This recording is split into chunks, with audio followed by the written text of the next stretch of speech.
भारत त्योहारों की भूमि है। यहाँ हर पर्व के पीछे कोई न कोई गहरी आस्था, पौराणिक कथा और प्रकृति से जुड़ा संबंध होता है। इन्हीं में से एक सबसे पवित्र और कठिन व्रत है छठ पूजा।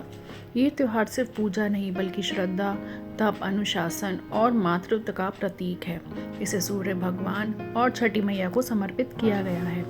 यह पर्व हर साल कार्तिक मास के शुक्ल पक्ष की षष्ठी तिथि को मनाया जाता है, जो सामान्यतः दिवाली के छठे दिन पड़ता है। छठ पूजा का समय अक्टूबर या नवंबर में आता है। कुछ जगहों पर चैत्र मास में भी छठ का व्रत रखा जाता है, जिसे चैती छठ कहा जाता है। छठ पूजा का अर्थ और नाम का रहस्य। छठ शब्द संस्कृत के षष्ठी से निकला है, जिसका अर्थ होता है छठा दिन। यह दिन सूर्य भगवान और उनकी बहन छठी मैया को समर्पित होता है। कहा जाता है कि छठी मैया बच्चों की रक्षा करती है, संतान देती है और परिवार में सुख समृद्धि लाती है।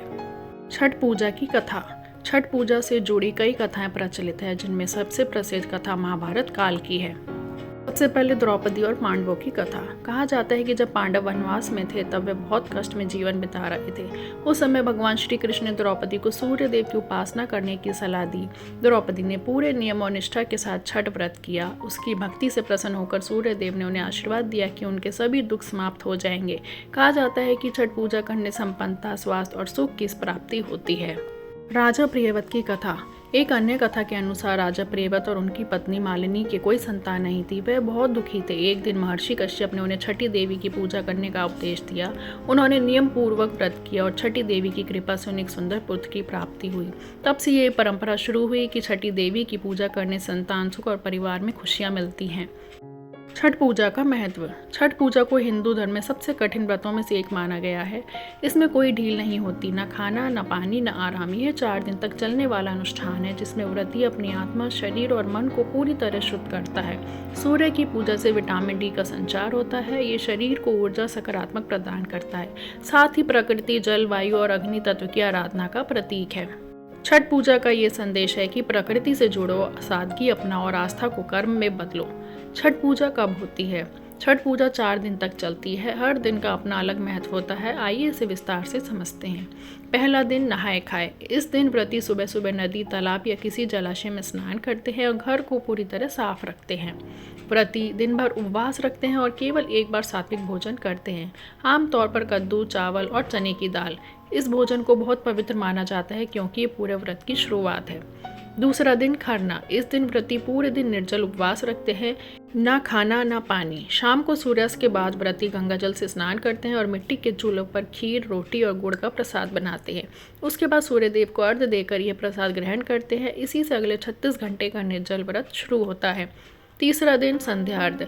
इस दिन छठ पूजा की सबसे सुंदर झलक देखने को मिलती है। शाम के समय सभी व्रती और उनके परिवारजन नदी या तालाब के किनारे पहुंचते हैं। वे सूर्यास्त के समय सूर्य देव को पहला अर्घ्य करते हैं।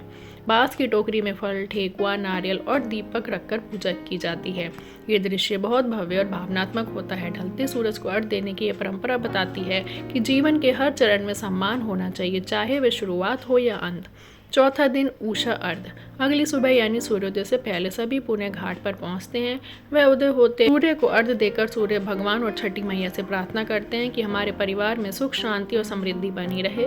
इसके बाद व्रती जल पीकर अपना व्रत तोड़ते हैं, जिसे पारण कहा जाता है। इस दिन पूरे घर में प्रसाद बांटा जाता है और चारों ओर खुशियां छा जाती हैं।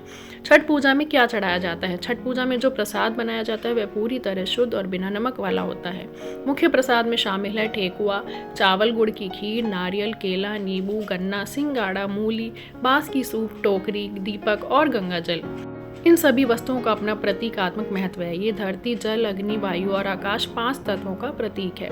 छठ पूजा का सामाजिक महत्व। छठ पूजा सिर्फ धार्मिक परंपरा नहीं बल्कि ये सामाजिक समानता और एकता का पर्व है। इसमें न जात पात का भेद होता है और न ही अमीरी गरीबी का फर्क। हर कोई एक ही घाट पर जाकर सूर्य को अर्घ्य देता है, साथ बैठता है, प्रसाद बांटता है और एक दूसरे की मंगल कामना करता है। यह पर्व हमें सिखाता है कि ईश्वर के आगे सब समान है और सच्ची भक्ति वही है जिसमें दिखावा नहीं, बस समर्पण हो। वैज्ञानिक दृष्टिकोण से छठ पूजा। कई वैज्ञानिक भी मानते हैं कि छठ पूजा का समय प्रकृति के बदलाव के अनुरूप चुना गया है। इस समय सूर्य की किरणें पृथ्वी पर सीधी पड़ती हैं, जिससे मानव शरीर में ऊर्जा का संतुलन होता है। उपवास रखने से शरीर की डिटॉक्सिफिकेशन होती है। गंगा या नदी के जल में खड़े होकर सूर्य को अर्घ्य देना शरीर की बायोइलेक्ट्रिक एनर्जी को संतुलित करता है। इस तरह छठ पूजा न केवल आस्था का प्रतीक है, बल्कि एक वैज्ञानिक अनुष्ठान भी है। भावनात्मक पहलू। छठ पूजा की सबसे पवित्र छवि होती है। माँ का व्रत रखना अपने बच्चों की लंबी उम्र और परिवार की भलाई के लिए। कई माताएं 36 घंटे तक बिना पानी के रहकर अपने परिवार के लिए प्रार्थना करती हैं। उनके चेहरे पर कोई शिकायत नहीं, बस श्रद्धा की मुस्कान होती है। कई बार छोटे बच्चे पूछते हैं, माँ आप इतना कठिन व्रत क्यों रखती हैं? और माँ बस इतना कहती है, ताकि तुम्हारी जिंदगी हमेशा उजाले से भरी रहे। यही है छठ पूजा की आत्मा, त्याग, प्रेम और आस्था का संगम। निष्कर्ष। छठ पूजा सिर्फ एक पर्व नहीं, बल्कि आस्था का पर्व, माँ का त्याग और सूर्य की कृपा का उत्सव है। ये हमें सिखाती है कि सच्ची पूजा तब होती है जब हम अपने भीतर की नकारात्मक को मिटाकर ईश्वर के प्रकाश को अपने जीवन में उतारें। आज जब दुनिया भौतिकता की दौड़ में खो रही है, तब छठ पूजा हमें सादगी, संयम और आत्मशुद्धि का संदेश देती है। जो खुद को जीत ले वही सच्चा भक्त है। जो सबके लिए मंगल मांगे वही छठ का अर्थ है।